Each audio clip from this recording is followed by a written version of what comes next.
আপনি মনে করছেন নাকি যে ইয়া নবী সালাম আলাইকা বলেই অমনি নবীর সুপারিশ পাবেন? এত সহজ।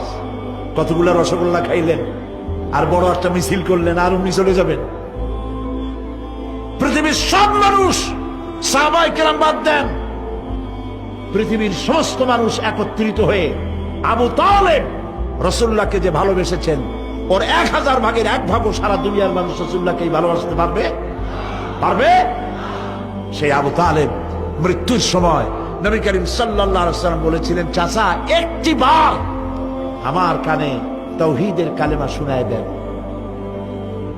আবু তালেব, তার কিসমতে ছিল না কালেমা। এত ভালোবাসার পরেও হাদিস শরীফে এসেছে আবু তালেব জাহান্নামে যাবে। এত ভালোবেসে যদি কিয়ামতে উপায় না হয়, আপনি ইয়া নবী সালাম আলাইকা, ইয়া রাসূল সালাম আলাইকা আর কতগুলো জিলাপি খাইলেন, বড় একটা মিছিল করলেন। প্রিয় ভাই সব, এইসব বেদাত ছাড়ুন, এগুলি সুস্পষ্ট বিদআত। রাসূলুল্লাহকে ভালোবাসবেন, সাহাবীরা যেভাবে ভালোবেসেছেন ওইভাবে ভালোবাসবেন।